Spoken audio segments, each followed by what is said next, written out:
Okay, this is a great question on how I left or escaped the cult, and I'm talking about the Plymouth Brethren Christian Church. My experiences here in Australia, they used to be called the Exclusive Brethren, but they had a lot of bad press, so they had to rename in order to maintain their charitable status. Obviously, growing up as a gay man in a very, very homophobic environment, I had, a form of conversion therapy in the sense that the leader gave me a list of what I had to do and how to overcome it, and then also I was sent away to live with family members to try and, I guess, distract me from reality and keep me on the straight and narrow.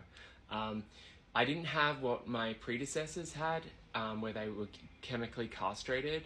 I did ask my priest at the time, "Are you going to chemically castrate me like you've done to the others?"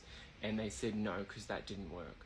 Obviously, but they were like, "No, it didn't work, so it's not an option we're going to give you. But if it did work, or we had success with it, we would have given it to you." That's what I got from that. So, and look, that is their mindset. A quick little story. I remember when my mum caught me with a gay magazine in Dimmick's bookshop with the DNA magazine, when I was about 17.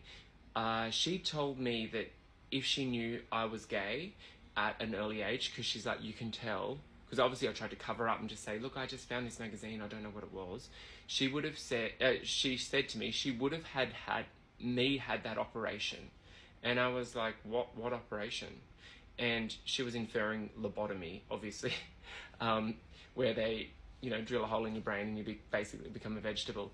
So I'm sharing that story just to show you how backward and old school and isolated their thinking is, because as you know, we don't have internet in the Brethren. You're not allowed to read books. You're not allowed to have access to the outside world. There's no radio. There's no TV in the house. There is nothing but what they give you, the materials they give you. Even through school, we had approved books, and we didn't watch movies at school. We had computers, but they were monitored, and you could type up things. So basically, glorified typewriters. And also, the movies that we did watch, I remember we watched Rabbit Proof Friends, and our English teacher, had to pause it at certain points because there were references in there that didn't align with the church ethos. And so she would have to skip parts of it. So it was just really, same with the World War II documentary, when the Russian soldiers, attacked a village and it was a bit too gruesome or a bit too not PG, they would pause it, fast forward it to the next bit. So it was solely educational. That is it. And even then, the educational syllabus is cut down to a bare minimum, just so you scrape through. I wanted to do arts and I know I'm digressing from the question, but I wanted to do arts and creative things in year 11 and 12. We weren't allowed to. Why? In case you got a nude picture in the HSC examination. That's the only reason. I mean, you live in the real world. Like I've said before, you're not in a forest, in a commune. You are seamlessly integrated into society in approved locations. So you are going to see a bus with a Love Island advert on it. You're going to see nude people. Even beaches we weren't allowed to go to. My dad would go to the most isolated beach down in Wollongong. My dad would say, "Wait in the car." He'd go down onto the beach, have a look around. If there was one person either naked or in a bikini, no, not this beach. We'd go to the most polluted, feral beach that nobody was at because it was safe. All under the term protection. I mean, how did that work out for you? That's my question to anyone still inside listening to you. How does that help? Look where I am now. In your eyes, I'm the worst person ever because I'm exposing you, exposing the secrets of this cult. So all that protection, really, what did it protect me from? That's my question to you. Anyway, back to your question on how I started out, how I escaped. So I had to, create a safe landing pad. And I guess that's what we're doing, us outsiders that are speaking up about it now. We're saying, hey, we've done this. We can show you how it's done. It's actually a lot easier than you think because a lot of it is in your mind. And once you overcome that, the rest is simple. So to start with, I had my own business and a little bit of savings. That's the thing about the Brethren, is they do have a lot of money. So you have access to earning a lot of money. So if you can save it and then prepare yourself, like get your passport, get your Medicare card, get your birth certificate, because usually the parents will hold on to that kind of leverage, right? But no big deal, because you can get that, once you leave. Get that together, and then find a network of people outside that you can trust, be that a neighbor, be that a teacher, be that somebody in the community, or from the non-brethren community, the leavers community, us that have left. We're not all that scary. All your life you're told that anybody that speaks up about the church are literally devil incarnate. We're not. We're just average people that have had the balls to stand up and say, hey, no, what you're doing is wrong. And guys, you can escape it, and there's a better life on the other side. So on top of like savings, on top of getting a network of people around you, because you will need that support. I remember in the first 3 weeks that I left, my whole time zone was skewed. Because you have church every night in there, you have a strict routine, a mandatory routine that you have to adhere to. And in my case, my family, I had to, because my father was so strict.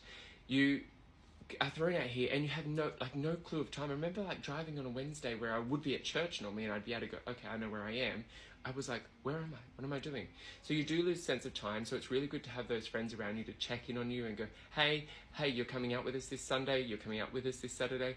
Let's hang out, to pull you out. Otherwise you can get into because obviously you've had no TV, no access to outside world. The first week I just sat in my lounge room watching a TV show, like glued to time, like to the screen with no sense of time. And so you do need those people to check in and help you build a routine, because routine is so important, and also get you started on your journey in the new world. And so obviously I made friends through that, and those people that checked in on me are still friends today, and I'm so grateful for. And you're able to then, they'll help you, like they helped me find a rental place. They helped me, through word of mouth, get a job.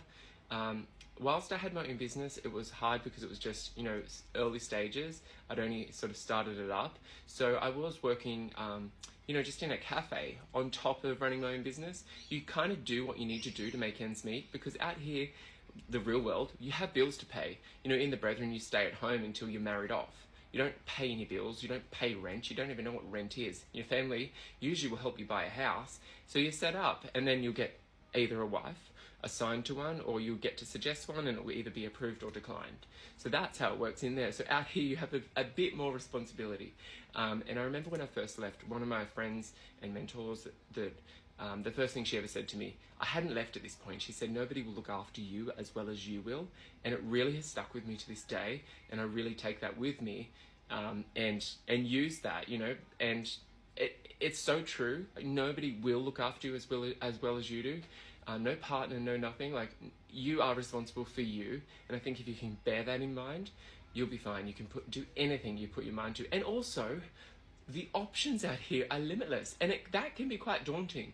So it's really good to have a friend or somebody to bounce all that off, because you are so limited for choice in the Brethren, and then once you're out, you have so much choice, it literally depletes your energy, and it's draining, because you're like, I don't know what to do now, because I'm faced with so many choices. And be that career, be that where you want to live, it's a great journey, but also can be quite challenging. And they do cripple you for the real world, in the sense of, social skills, finding a partner, and just reality, right? So I think I've answered your question, but with a lot more information, so I do apologize for the rambling. But for anyone listening on the inside, because I know a lot of you do, you can do this. The biggest thing is that first step, and I recommend no contact with your family once you leave, because they will obviously do everything in the terms of mind games to get you to come back. Set up a network of friends around you, get a job, and you can even study. You can go to university, which you weren't allowed to do in the Brethren. So, like I said, the options are limitless. The world is quite literally your oyster. Thanks, guys.